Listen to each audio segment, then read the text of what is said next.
Terima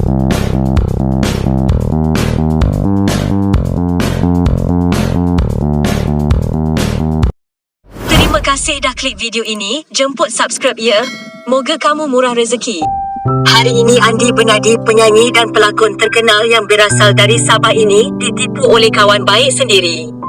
Dan Andi hari ini telah membuat laporan polis mengenai kawan baik yang telah melarikan lebih dari RM70,000. Laporan ini dibuat agar pencuri dan penipu itu dapat dihukum dan Andi dapat keadilan atas semuanya. Ini kata Andi. Saya sangat tak sangka apa yang dia buat ni sekarang ni, sebab dia dah kacau perip nasib saya. Dia dah malukan saya. Dia dah fitnah saya macam-macam dekat production, dekat semua kawan-kawan circle saya yang saya ni macam tu, saya ni macam ni. Sudahnya dia pergi songlap duit saya. So far sekarang yang duit betul-betul hilang dekat saya adalah dekat RM70,000.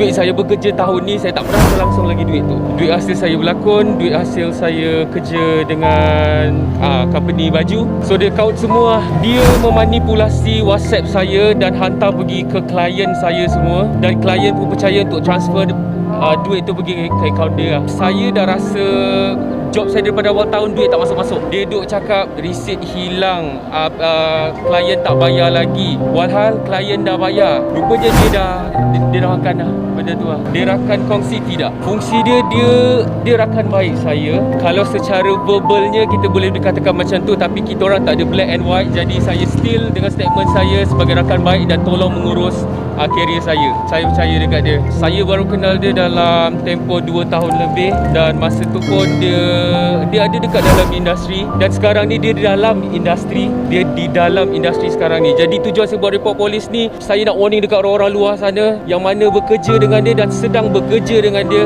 hati-hati dengan orang ni. And then kepada rakan-rakan artis juga yang lain, kalau siapa-siapa yang dah terkena dengan dia ni tapi tak tampil untuk buat report polis macam mana saya buat hari ni, pergilah. Kalau awak tanya saya serabut dah. Sebab kita tengah pandemik sekarang ni, saya ada tanggungan keluarga. Mak ayah saya, adik-adik saya sekolah semua saya tanggung. Jadi bila dia buat benda ni, dia affect mak bapak saya. Sebab diorang mengharapkan saya. Saya dah bersemuka dengan dia, tapi apa yang dia buat? Dia main telefon depan saya. Dia buat endah tak endah. Saya tak ada datang nak pukul pun apa. Saya dah bagi dia masa dekat sebulan. Dia buat bodoh. Dia buat bodoh. Bukti pun ada kan? Bukti semua ada. Sebab tu saya berani hari ni untuk tampil.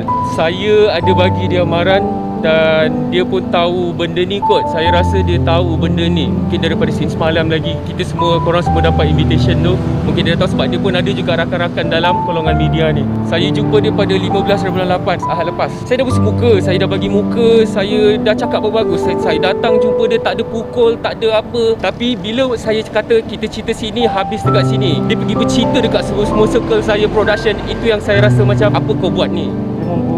Dia memburukkan lagi reputasi saya. Apa kau buat ni? Saya suspect daripada bulan 6, sebab bulan 5 tu raya, betul? Dia kata tak masuk lagi bulan 6. Pelik sangat dah ni. Selama sebulan saya kerja setiap hari. Oh, branch tutup, IC hilang, resit tak tahu mana. Oh, diorang tak cash out lagi. Tapi pada bulan 7 saya still kerja lagi. Tiap-tiap hari tanya. Dia layan-layan macam tak layan je. Kadang tak reply apa semua. Dan 31 Julai tu saya sendiri kuatkan hati, saya contact terus direct klien. Dan bila saya check dekat klien tanya, klien dah pindah duit tu awal dan sebelum raya lagi. Semua dah clear. Masa 31 Julai tu pada pukul 6.30 petang tu saya call dia. Saya tanya, kalau betul kau ambil duit ni, bagi tahu aku, jangan buat aku macam orang bodoh. Aku dah penat tanya, sampai aku tanya label aku. Masa tu tanya dia dekat label, kenapa duit ni tak release dekat label? Label tanya kena ada payment of proof. Saya selama saya dengan Warner Music Malaysia tak pernah lagi Warner tanya saya payment of proof. Dekat situ saya dah pelik, saya tanya dia dulu.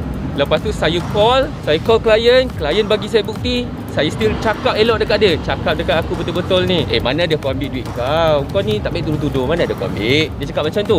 Masuk ke akaun personal dia. Benda ni saya tak tahu, without saya punya permission untuk suruh masukkan akaun tak dia. Benda tu dia manipulasikan. Saya pun memang tak pernah bagi arahan kau ambil duit tu untuk dia lah. Saya serabut dah. Kalau tanya saya tak ada posting, tak ada apa. Sebab kita tengah pandemik sekarang. Kita mengharapkan duit kerja kita, titik peluh kita setiap hari, setiap malam balik pagi buta. Bila mak saya tanya duit, saya tak tahu nak cakap macam mana dekat mak saya lah. Saya bagi tahu kat mak saya duit dah hilang. Dia Dia dah ambil dah duit saya semua. Saya sebenarnya kalau tengok, kau tanya saya punya manager sendiri, Abang Nasir Rahman, saya memang tak ada berkawan dengan siapa-siapa sangat pun. Kerja saya pergi kerja, balik kerja, duduk rumah. Saya tak ada berlepak-lepak, pergi bercuti bersama-sama tu semua tak ada. Tapi ini antara orang yang saya pergi Mekah 2 kali bersama-sama dengan dia. Sama-sama sujud dekat depan Kaabah tu. Kalau ada siapa yang baca saya masa tu dekat Mekah, saya dah cakap, jauhi aku daripada orang-orang yang teraniaya aku ni. Dan tunjukkanlah aku kebenaran. Rupanya dekat sebelah aku je. Tak payah pergi jauh-jauh. Kenapa saya rapat dengan dia? Sebab dia banyak tolong saya dan bantu saya untuk mengurus dalam karier saya. Tapi benda tu bukan saya yang jom ikut pergi set. Dia yang offer diri dia. Dia yang offer. Dia yang datang pada saya. Dan dalam pada yang sama, saya dah buka jalan dia dekat industri. Kenalkan dia dengan orang-orang big player, label, bos saya dan orang-orang lain lah. Kalau ikut bahasa kita panggil dia as a PA lah. Kalau biasa orang kerja. Tapi kita just bercakap as a verbal kan.